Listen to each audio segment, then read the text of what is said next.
At para naman sa ating pabaong Pampa-Good Night, triple ang achievement ng triplets mula po sa Zamboanga, Sibugay. Pare-pareho silang gumraduate ng magna cum laude. Nasa frontline ng balita yan si Elaine Fulgencio.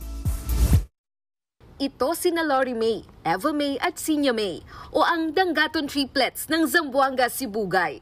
Nitong May 27, ipinagdiwang ng magkakapatid ang kanilang 22nd birthday. Pero ang kaarawan nila para sa taong ito, extra special. Sa parehong araw din kasi, sumakto ang kanilang graduation sa Jose Rizal Memorial State University, Tampilisan Campus. At ang mas nakakabilib pa, lahat silang tatlo gagraduate bilang mga magna cum laude. Nakakabilib! Nagtapos sina Lori May, Eva May at Sinya May ng kursong Bachelor of Science in Business Administration, Major in Financial Management.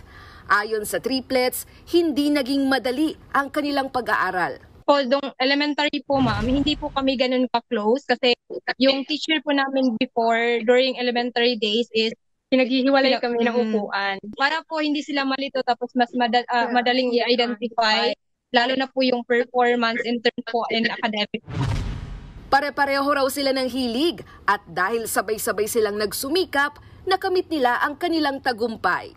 Wish ko naman po is in the future po, sana po kaming tatlo is nandito pa rin yung same band po na sana magkasama pa rin po kami. So no matter po saan po kami dadalhin ng life, wherever or whatever, sana po nandito, mananatili po yung band namin.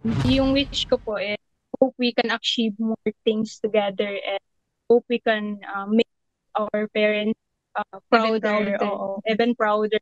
Kasi I know they really deserve us kung gaano sila kaswerte sa amin, swerte din kami sa kanila.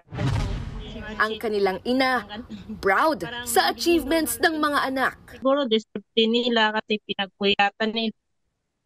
Kumbaga, kasi nagsisipag sila, ganun. Plano ng triplets na ipagpatuloy ang mas mataas pang pag-aaral. Ang tagumpay ng Danggaton triplets, patunay na pag may tiyaga, triple ang pagpapala. Nagbabalita mula sa frontline, Elaine Fulgencio, News 5. Mga kapatid, Ed Lingaw po, maging maalam at may pakialam sa mga napapanahong balita sa ating bansa. Para sa mas malilimang pagtalakay at paghimay sa mga issue at headlines, mag-follow at mag-subscribe sa social media pages ng News 5.